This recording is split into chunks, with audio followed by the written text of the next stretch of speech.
नमस्कार. मी doctor Isha.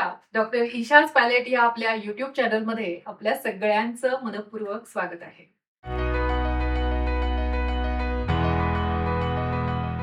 Doctor, कोंड्यासाठी तुमच्याकडे काही नॅचरल रेमेडीज आहेत का? मला खूप जणांचे प्रश्न आले. तर अर्थातच हिवाळ्यामध्ये कोंड्याची समस्या वाढतेच आणि बऱ्याच जणांची ज्यांची ड्राय स्कॅल्प असतो त्यांना कायमच कोंड्याचा त्रास होताना आपल्याला दिसतो. तर त्याची कारणं भरपूर असतात. व्हिटॅमिन डीची कमतरता, एची कमतरता, कॅल्शियमची कमतरता अशी बरीच कारणं असतात. पण मी आज तुम्हाला जनरल रेमेडी सांगणार आहे.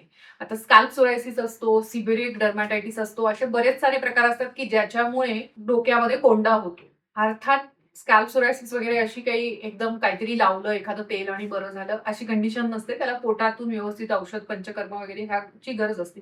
पण इन जनरल कोंड्यासाठी आपल्याकडे काही औषध आहे का? तर नक्की आहे. मी अँटी डॅन्ड्रफ किट देते. त्याच्यामध्ये काय-काय असतं तर के ऑइल म्हणून असतं, भीमसेनी कापूर असतो, जो ओरिजिनल औषधी कापूर जो आहे. कारण आपण देवघरात आजकाल जो वापरतात तो ओरिजिनल कापूर नसतो.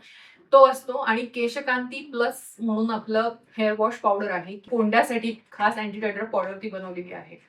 तर ह्या तिन्ही गोष्टींनी ज्यांचा एक जनरल कोंडा आहे आणि तो जात नाहीये काही केला, तो जाऊ शकतो. परंतु पुन्हा जर स्कॅल्प सोरायसिस असेल, सिव्हिअर डर्मेटायटिस असतील, असे काही त्वचेचे आजार असतील, तर मात्र अर्थातच हे वापरल्याने नुकसान नाही होणार, पण फक्त हे वापरून तुम्हाला फायदा नाही होणार.